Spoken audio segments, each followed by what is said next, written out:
Hello weebs, it is me, Wayne, and I'll be the host of the first annual Wayne Awards. This is the award show in which I will be picking two big categories and will be voting on what I think is the best of each one. And today's topic will be the worst anime. And I know there's a lot of anime that came out this year and I haven't seen them all, but among the ones I have seen, I've listed 4 shows that I think are worthy of naming the worst, but there can only be one. And before I start, this is just my opinion. If you think there's a show that is worse than one that I picked to be the winner, then feel free to let your opinions be known in the comments down below. And who knows, I might tally all of your answers and put them together to get your guys' answer for what is the worst anime of 2024. Okay, now with that being said, let's begin. With the nominees for the Rain Awards 2024 Worst Anime. The first nomination for Worst Anime is going to go to Junji Ito's Uzumaki, a show that is no stranger to this channel considering I made 2 videos on this. The first video is me basically glazing the first episode of Uzumaki and why I think it is, and still to this day, one of the best first episodes of anime in 2024. But the second video I make is basically me describing the fall off. Like, this show fell off in animation just as bad as 7 Deadly Sins fell off in, well, pretty much everything. So you may be wondering what caused this show to look like a masterpiece of an anime to looking like something that a 8th grader would submit as their amateur animated film. Well, let me break it down for you. But before I break it down for you, let me explain to you what Uzumaki is.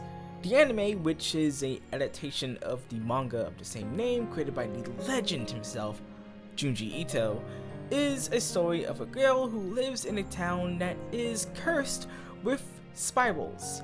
It starts off very small, with spirals being in the grass, in the water, in the air, but eventually these spirals will continue to affect the people themselves, and not only on a physical level, but on a psychological level. The people in this town are infected terribly, and although this story doesn't give enough characterization of the people in the story, for me it makes up for it completely with how much it's able to stretch this concept of spirals into every facet of the story. And it makes for some great horror and some very unique and interesting designs and characters. Now, this may sound good to you, but unfortunately the anime did not deliver on what the manga did. And here's why. This post from creative director Jason DeMarco states pretty much that they were screwed over and they had a couple options of what they can do to salvage or do what they can with this project. And those options were A, just air nothing and call it a loss.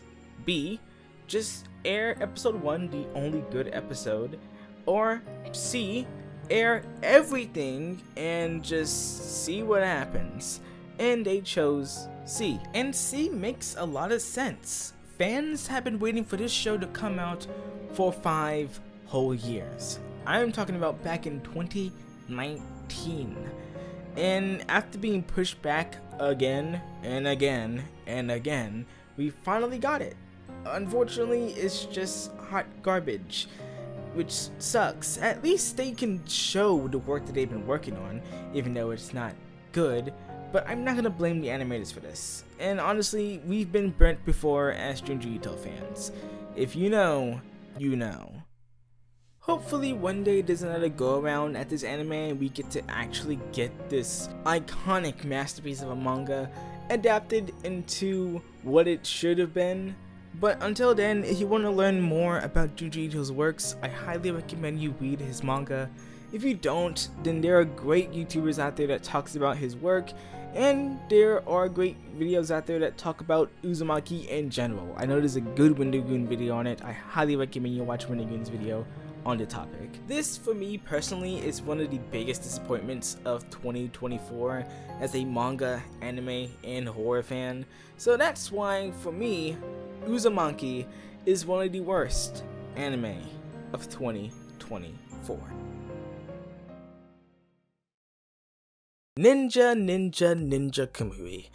This show had so much potential, but failed on all fronts. This show had the anime community on a chokehold for a minute and betrayed us as bad as Itachi did Uchiha. Now, why was that the case? Well, for starters, the show had amazing animation. The animation was beautiful, which makes sense. Sungyu Park has worked on some of the best anime out there in terms of animation, like Fullmetal Alchemist, Jujutsu Kaisen 0, and in terms of animation, again, God of High School.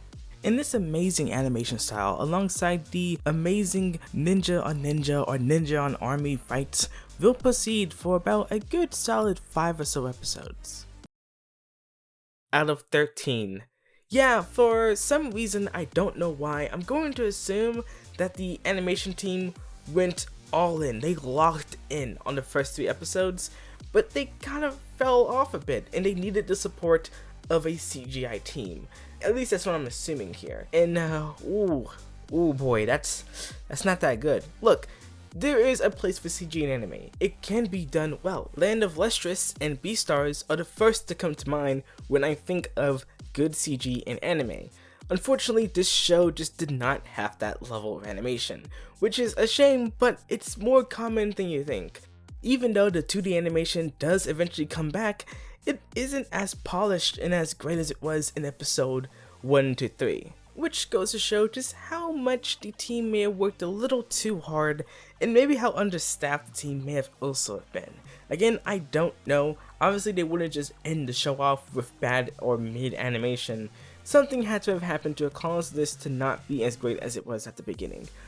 But it's not just only the animation that's bad. Shocker! Another bad factor to this show is the story, because there's not really much to say about it. Ninja Kamui follows the story of a farmer by the name of Higan, who loses his wife and child to a ninja assassin organization who he and his wife had abandoned years ago, and for revenge they went to go kill them all.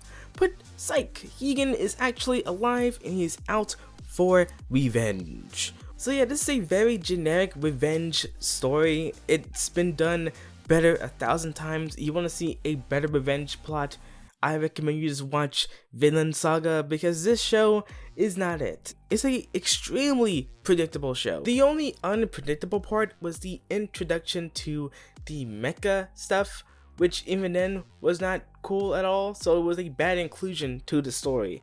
It just wasn't fun for me. I noticed that early on, this show was probably going to end up going in a direction that I personally just was not a fan of. I didn't really care all too much for the characters' motivations, except for Higan. I didn't really care too much about the backstory. It just felt very cookie cutter and run of the mill for a show of this type. Like, we got a good setup for a decent revenge story here, but as the show went on, I just found myself very uninterested in what was going on. So for these reasons, and also fuck that guy, I have decided to name this show one of the worst anime of the year. When going through anime that came out in 2024, I was struggling to find shows that I have seen that I think are bad, and I asked a couple of my friends so they can give me ones that I can watch real quick and see if I think they are actually as bad as they say they do. And this show came up, and after watching it, I can confirm, yeah, this is garbage. Plus Sized Elf is a reverse isekai ecchi anime that tells the story of an elf that comes from a fantasy world and ends up in our world, and soon discovers the beauty of McDonald's French fries. And this craving for French fries has led to her becoming plus sized. And now that she's too fat to go home, guess her portal will not allow her to go home because she's too fat. She needs to drop the weight. But how? With the assistance of Naoe, a massage therapist, who helps her lose the weight. And now that she is finally back to her regular size, she can now return home happy. But then the french fries were calling her name, and then she came back, and now she's plus sized again. Not gonna lie, if I was this guy, I'll be extremely pissed off. And that's pretty much how this story begins. The show then follows her and Nare as they bump into more fantasy creatures who also have problems with their weight and other things of the sort. Oh, and not to mention, every 5 minutes there are melons on screen. And as the episodes and melons flew by, I thought to myself, I know what the audience is. I mean, we know who the audience for this stuff is. But unless you're into plus size fantasy creatures and compromising positions, this show doesn't really have anything else for you. But you're probably thinking, but this show gives you advice on exercising and how to be healthy. And that's true, but it feels like it's more of an afterthought to the Gooner material that the show is trying to inundate you on screen with every 5 seconds. And on top of that, the animation isn't the best. It's pretty lackluster, and the characters aren't really that interesting, but I'm gonna be honest, I'm not expecting them to with the kind of anime that this is. If this genre of anime is your cup of tea, then all the power to you. I'm not gonna dig you on that. But for me, it just wasn't, and for that reason, and many others I've listed, I think Plus Size Elf is one of the worst anime of 2024. The final nomination for this video is gonna be Bucchigiri, the show animated by the GOAT, Studio Mappa, who is known for making amazing anime, and unfortunately this is not one of them. And before I dig into this show, I will say the animation is pretty good. I mean, it's Studio Mappa, I'm not shocked, but on top of that, the character designs also are pretty good. I like how some of the characters look, especially this guy, he looked pretty awesome, and also, the OST is also pretty solid. Like, everything in the visual and musical department is not bad. My only complaint is the narrative and one of the characters, which just so happens to be the main character. Bucchigiri tells the story of a boy by the name of Origin Tomoshibi, who is a transfer student at Ichizu High School, a school that is unfortunately plagued with delinquents. If you were wondering, yes, this is a delinquent anime, but Origin couldn't care less about that dumb gang stuff. Origin is a ladies' man. Okay, I'm gonna stop lying, this guy's a down bad simp. You see, Origin is trying to romance this girl by the name of Mohoro Jin, who is the prettiest girl in school, and this guy thinks he can riz her up. And it almost seems like it works, but then it turns out it doesn't, for a couple of factors. 1, he's cringe, and 2, he caught the eye of her older brother, Morito Jin, who is the leader of Seguma Squad. Morito takes a liking to Origin and asks him to join his gang, which he does, which is bad for him because Morito's sister, who he is trying to get with, does not like this, because she is also down bad, but for her brother, it's kind of weird. I don't want to get into it. It's a little weird. And also, Origin's childhood best friend, Matakawa, who he just basically blatantly ignores like he does not exist, but I get into that later, is a part of the rival gang, Minato Kai. And also, Origin gets shot in the head.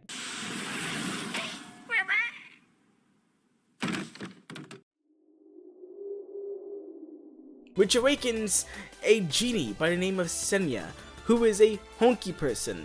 Now, what is a hunky person? Don't worry about it. Senya grants Origin a special strength that can only be gained every time he proclaims his one true wish, which is to lose his virginity. I would say him doing that is crazy, but like, this genie literally came out of a gun, so... And with this newfound power, Origin is able to stand his own against a fight in which he would normally flee away like he's about to shit himself. Oh wait, no, he still does that. And this strength causes him to rise in the ranks and gain a lot more unwanted attention. Mix in some gang drama with some family drama with some friend drama, and I pretty much got Bucchigiri. The ideas this show presents aren't bad. My main complaints, with the exception of the big one, is pretty much the writing is not strong and the comedy is not funny at all, which this show does try to make you laugh a lot, but it just does not work for me. But the biggest problem with this show stems almost completely from the main character. Origin is one of the most annoying characters I've seen in anime recently. This guy is the definition of a simp and then some. This guy continues to go after a girl who clearly does not like him and would much rather spend her time gushing over her brother than spending any minute of her time with him. And yet he continues to try to get with her, and it's just so frustrating to watch. The way that he treats Matsukawa is just so messed up. This guy just comes to you after years of not speaking, and the first thing you do is basically treat him like you don't even know who he is. And throughout the show, they try to make you understand why he treats him like this, and even then, I still did not like him. He still came off like a jerk, and honestly, I felt bad for Matsukawa at the beginning, but as time went on, I kind of found myself feeling not bad for him and being like, come on bro, at this point, just move on. Like, Matsukawa could not catch a break at all in this show, and it kind of frustrated me. And at the end, they try to redeem Origin's character, but like, at this point, it's just too late, and I still came out of it still hating this guy. Personally, I can go on for minutes on end talking about why I hate this character, and why him, in the way he is, just affects this show so bad. And I mean, to be fair, not even him, it's also the other characters, but it's just so annoying, this guy specifically. Also, I would never talk to my mom the way that this guy talks to his mom.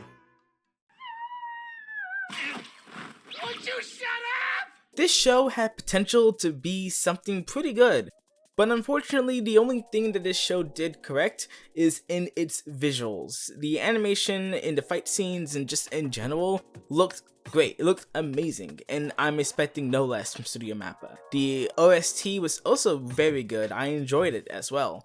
But unfortunately, the characters and the writing, it just was not that good. And especially if you're gonna have a character like him, it's just not gonna be good. And it's factors like the characters and the writing that makes me dislike this show so much. If you want a delinquent anime, then I highly suggest you watch Windbreaker. It came out in the same year. But yeah, for the reasons I gave, I think Bucchigiri is one of the worst anime of 2024. We now have our nominees for the worst anime of 2024, and I am going to pick the winner right now. Drumroll please. And the winner of the Rain Awards 2024 worst anime is Uzumaki. It was a tough decision between Uzumaki and Bucchigiri, but after some thinking, I pretty much came to the conclusion that Uzumaki is probably the worst. You could say these three shows or any other show is worse than Uzumaki, and you would be correct. I mean, it's your opinion, but for me personally, I hated how this show turned out.